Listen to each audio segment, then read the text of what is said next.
There is a message that still sits on a father's phone in Jersey City, New Jersey.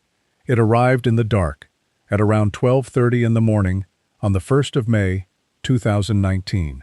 It came from his daughter's number, from his daughter's account, carrying his daughter's name, and it told him, in a few short lines, that she was fine, that she didn't want to be bothered, that she would come home in a couple of days, on the 3rd. Vikas Bhagat read those words, and what he felt was not relief, it was something colder than that, because the message said it was from Mayushi, but the words were not hers. The English was broken, clumsy, stripped of the fluency his daughter had spent years mastering, the fluency of a young woman who was weeks away from a master's degree in electrical engineering, who had already been hired for a job across the country in California, who spoke English, Hindi, and Urdu with ease. The person who typed that message did not write the way Mayushi wrote, and a father knows how his own child speaks. He tried to call her back that day. It went to voicemail. He called again. Voicemail. He would keep reaching out into a silence that has now lasted more than 6 years. Mayushi Bhagat said she would be home on the 3rd of May. She never walked through the door. She has never been seen or heard from again, and the last words her family ever received in her name are words they do not believe she ever wrote. Before we walk this trail, I want to know, where are you watching from tonight? Drop your city in the comments. Mayushi Bhagat had friends in South Plainfield, New Jersey, and last lived on Vroom Street in Jersey City. Someone watching right now might live where this trail went cold. That person might know something they don't even realize matters. To understand what was lost, you have to understand who she was before any of this began.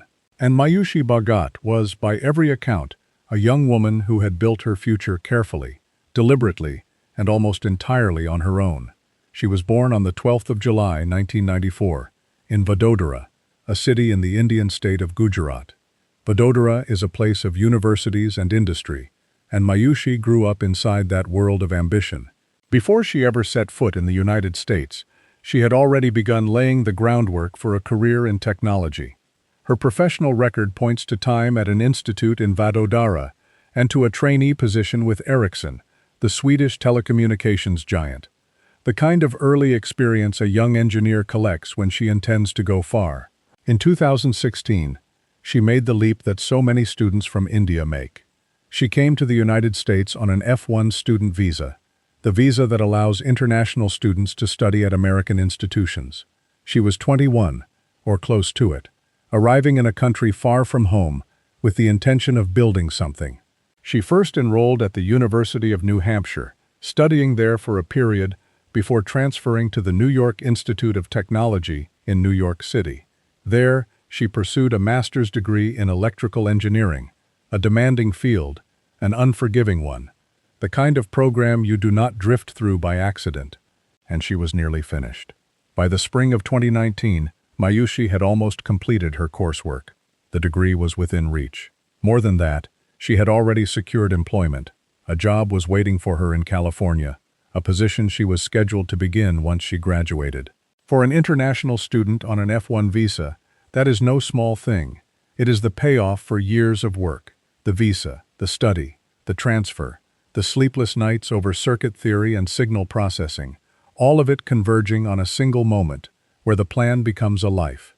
She was standing at the edge of that moment. She was not alone in America either. By 2019, her family had gathered around her. Her parents had been living in the United States for a few months. Her father, Vikas Bhagat, was there. Her brother had recently arrived in the country to study as well. According to reporting in India, they were together at a home on Vroom Street in Jersey City, the whole family, reunited on the far side of the world, watching their daughter and sister approach the finish line of everything she had set out to do. Those who knew her described her in consistent terms: intelligent, responsible, kind, very capable. She was a tall young woman, 5 feet 10 inches, with black hair and brown eyes. She spoke 3 languages.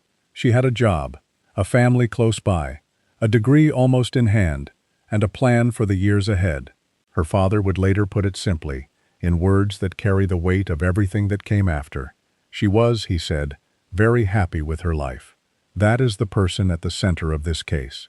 Not a cautionary tale, not a statistic. A 24-year-old engineer who had done everything right and was days from the reward for it. Now that you know who Mayushi Bhagat was, the languages, the master's degree, the job waiting in California, the family gathered around her. Does she remind you of someone in your own life? A sister, a daughter, a friend who came to a new country to build something? Tell me in the comments. Keeping her name and her memory alive is part of why this channel exists. The last stretch of certainty in Mayushi Bhagat's story is measured in hours, and even those hours are contested at the edges. What law enforcement has stated most consistently is this: Mayushi was last seen in the evening hours of the 29th of April 2019, leaving her apartment in Jersey City. That is the account the FBI has repeated across every public appeal it has made. She was last seen wearing colorful pajama pants and a black t-shirt. Not the clothing of someone setting out on a long journey, not the clothing of a planned departure, the clothing of someone stepping out, perhaps briefly, from the place she lived. The 29th of April 2019 was a Monday. Some accounts describe her leaving in the morning, others in the evening. The FBI's own language points to the evening hours. What is not in dispute is the direction of what followed, a silence that began almost immediately and never truly broke. Then came the message. In the early morning hours of the 1st of May, at around 12:30 a.m., according to her father's account to Indian media, a WhatsApp message reached Vikas Bhagat from Mayushi's account. The sender said she was okay. The sender said she would not be returning home until the 3rd of May. The sender said she did not want to be bothered. To an outsider, those words might read as ordinary, a young adult telling a parent to give her space for a couple of days. But to the family reading them, something was wrong from the first line. The English was poor, broken. And Mayushi's English was fluent, polished enough for a graduate program in engineering conducted entirely in the language, polished enough that the clumsiness of that message stood out like a wrong note in a familiar song. Her family did not believe the texts came from her. They believed someone else was holding that phone, typing in her name. Vikas Bhagat did not wait. He tried to call his daughter on the 1st of May. He reached only her voicemail, and that same day he went to the Jersey City Police Department and asked for help. The family formally reported Mayushi missing on the 1st of May 2019, barely a day and a half after she was last seen, and only hours after receiving the message that was supposed to reassure them, but did the opposite.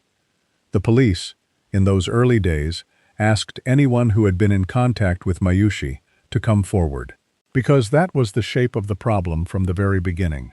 A young woman had walked out in pajama pants, a message had arrived that her own family rejected as fraudulent, and the date she promised to return, the 3rd of May, passed without her. There was no arrival. There was no follow-up call. There was no second message. There was only the absence, hardening by the day into something no one could explain. Her father would later give voice to the question that has never been answered. He said he simply did not understand why she would not contact them at all, not after so many weeks, not after so long. She was happy with her life, and happy people, by every logic a family can hold on to, do not vanish into permanent silence. The search for Mayushi Bhagat began at the local level, and for a long time it stayed there. The case was first handled by the Jersey City Police Department. In those early weeks, investigators worked the most immediate threads. She had friends in South Plainfield, New Jersey. Could she be there? There was thought she might be somewhere in New York, or in that South Plainfield area, among the people she knew. The police put out the call for contacts to come forward. The family pushed, and the public in its own way tried to help. On the online forum Web Sleuths, a community of amateur investigators who dig into missing persons and cold cases, a thread opened on Mayushi's disappearance. People combed through what little was public. They traced the geography of her life, the apartment on Vroom Street, the campus in New York, the friends in South Plainfield. They looked for her the way strangers on the internet sometimes do, out of a sense that no one should simply disappear without someone, somewhere, refusing to let it go. But no one could find her. The family carried the heaviest weight. Friends and relatives started a fundraiser in the wake of her disappearance, and the language they used tells you how quickly the ordinary avenues were exhausted. They wrote that the search for Mayushi had taken an emotional and financial toll on the family, that it involved substantial legal and investigative fees. That is the quiet, grinding reality behind a missing persons case that does not resolve. It is not only grief, it is money, it is lawyers, it is private effort poured into gaps that official channels could not close. They said, plainly, that all police investigations had not led to any conclusive leads. They had exhausted what they could reach. For an F1 student, there was an added layer of complexity that most disappearances do not carry. Mayushi's whole family had recently arrived in the country. Her brother had come to study. Her parents had been in the United States only a few months. This was a family still finding its footing in a new nation, navigating an unfamiliar police system, an unfamiliar language of bureaucracy, unfamiliar institutions, at the exact moment they were plunged into the worst crisis of their lives. Every disadvantage that a newcomer faces, they faced while trying to find their daughter. And then, for a long stretch, the case went quiet, in the way cold cases do. It drew little media attention for years. The initial energy of the search faded from the headlines. The web sleuth's threads slowed. What remained was a family that would not stop, a police file that had not closed, and a young woman whose scheduled return date had passed into history without her. It would take until July of 2022, more than 3 years after she was last seen, for the case to reach a national stage. That month, the FBI's Newark division added Mayushi Bhagat to its webpage and publicly asked for information, with the special agent in charge, James E. Dennehy, putting the Bureau's name behind the appeal. Her poster went on to the FBI's Kidnappings and Missing Persons list. The New Jersey State Police joined the collaboration alongside Jersey City Police and federal agents. In December of 2023 came the announcement of a reward of up to $10,000 for information leading to her location or recovery and to the identification, arrest, and conviction of anyone responsible. That reward has been renewed since, carried forward into 2024, and publicized again by the FBI in the spring of 2026. But here is the hard truth beneath all of that official movement. The renewed attention did not come with answers. It came with the same facts, restated, the same pajama pants, the same last date, the same reward. When the FBI posted about the case again years later, some members of the public reacted with open frustration, asking why a young woman missing for so long was only now being amplified, wondering aloud whether anyone truly wanted to find her. The Bureau's re-engagement was real, but it underlined, rather than erased, how thin the trail had always been. Because when you strip the case down to what investigators actually had, the evidence gaps are stark. There was no confirmed sighting of Mayushi after she left the apartment. There was no physical scene of a crime that has ever been made public. The single most significant piece of digital evidence, the WhatsApp message from her account, is the one piece her own family says is a lie. It is a communication that points in exactly the wrong direction. A message designed, if the family is right, to buy time and calm suspicion, to make everyone believe she was safe and simply wanted space, right up until the moment the promised return date arrived and proved it false.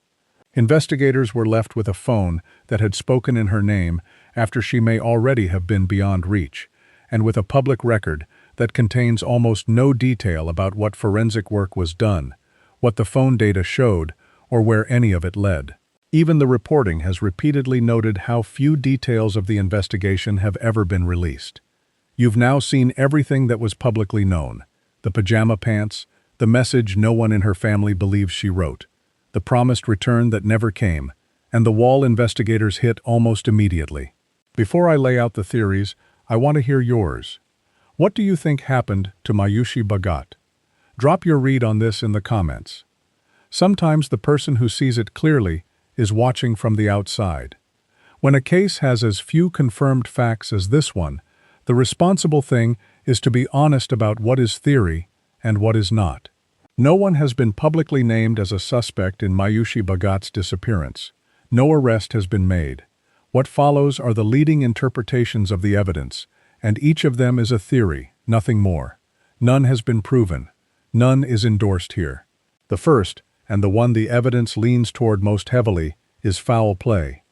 This is the direction implied by the case's own classification. Mayushi is considered missing under suspicious circumstances, and foul play has never been ruled out.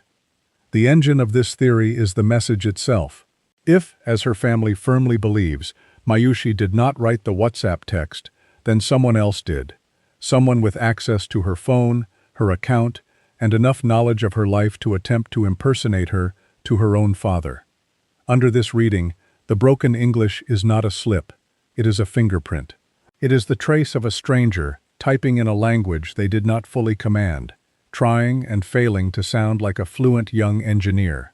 The message told the family she was fine and would return on the 3rd precisely to delay the alarm, to keep them from calling the police for another 2 days. And a young woman who was days from graduating, who had a job locked in California, whose family was gathered around her, who was described as happy with her life, is not the profile of someone who chooses to erase herself. In this theory, the message is not reassurance. It is misdirection. That's the theory the facts point toward most strongly. But sit with the problem inside it. If someone abducted Mayushi and controlled her phone, why send a message so clumsy that her own family instantly saw through it? A convincing impersonation buys days. A clumsy one raises alarm within hours, which is exactly what happened. Does that flaw make the abduction theory stronger, because it shows an outsider who didn't know her well, or weaker, because it's hard to imagine anyone bothering to send a message that fools no one? Tell me which way you're leaning. A second theory holds that Mayushi left on her own, that the message, however oddly worded, meant what it said, and that she walked away from her life by choice. Voluntary disappearance is always on the table when an adult goes missing, and it cannot be dismissed. She had friends in South Plainfield. She was a grown woman, entitled to her own decisions. The text asked, in its own way, for space. But the weight of the evidence sits hard against this reading. People who plan to disappear do not typically do so in pajama pants and a t-shirt. They do not typically abandon a nearly finished master's degree and a job already secured across the country. And crucially, they usually do not maintain total silence toward a family they were close to and happy with. Not for weeks, not for months, not for years. Her father's own anguished question hangs over this theory and, for the family, dismantles it. Why would she never contact them at all? A voluntary departure that produces 6 years of unbroken silence from a happy and responsible young woman with everything ahead of her strains against everything known about who she was. A third strand is less a full theory than a persistent unknown, the possibility that the answer lies inside the phone itself, in the digital record that has never been publicly explained. Who last controlled that device? Where was it when the message was sent? What did the account activity show in the hours around 12:30 a.m. on the 1st of May? These are the questions that could, in principle, separate the theories from one another, and they are exactly the questions the public record does not answer. In a case this thin, the technology at the center of it is both the strongest lead and the deepest silence. It is worth saying clearly what this script will not do. There has been speculation online, and loose commentary and some coverage, gesturing at various people and possibilities around Mayushi's life. But no individual has been publicly identified by law enforcement as a suspect, and it would be a disservice to her and to the truth to point fingers where investigators have not. What can be said responsibly is only this: the central mystery is the message. Everything turns on whether those clumsy lines were written by Mayushi Bhagat or by someone wearing her name. The family answered that question years ago. The evidence has never fully answered it in public. This trail has been cold for more than 6 years now. But cases do get solved after decades, through a single tip, a piece of forensic evidence revisited, a conscience that finally speaks. If you've ever followed a case that went cold and then, years later, cracked open, tell me about it in the comments. Those stories are not just interesting. They are the reason families like the Bhagats keep going. They are proof that 6 years of silence is not the same as forever. Today, Mayushi Bhagat is still missing. The case remains open and unsolved. It is a joint effort. The Jersey City Police Department, the New Jersey State Police, and the FBI's Newark Field Office, all attached to a file that has never closed. As recently as the spring of 2026, the FBI publicly renewed its appeal and its reward of up to $10,000, keeping her poster on its kidnappings and missing persons list, keeping her face in front of a public that might, even now, hold the peace that matters. She would be in her early 30s now. The job in California was never started. The degree that was almost finished was never conferred. The family that had gathered around her in a new country, the parents who had come to be near her, the brother who had crossed an ocean to study alongside her, has spent more than 6 years without an answer, carrying the cost of the search and the far heavier cost of not knowing. If you have any information about the disappearance of Mayushi Bhagat, no matter how small it may seem, please contact the FBI's Newark Field Office at 973-792-3000 or submit a tip online at tips.fbi.gov. You can also contact the Jersey City Police Department at 201-547-5477. There is a reward of up to $10,000 for information leading to her location or recovery. A tip does not have to be certainty. It only has to be true. Remember her as she was before the trail went cold. Mayushi Bhagat, 24 years old, an engineer weeks from her degree, a young woman who spoke 3 languages and had a future waiting for her on the other side of the country. Kind, responsible, capable, happy with her life. Someone out there knows what happened after she stepped out that evening in April of 2019. Someone knows who was holding her phone when that message was sent, and as long as her name is spoken, this trail is not truly cold. If this case moved you, subscribe and follow Cold Trail America, so that the next time we walk a trail like this one, you're with us from the first step. Share Mayushi's story. Keep her name alive. The person who finally solves this may be closer than any of us think.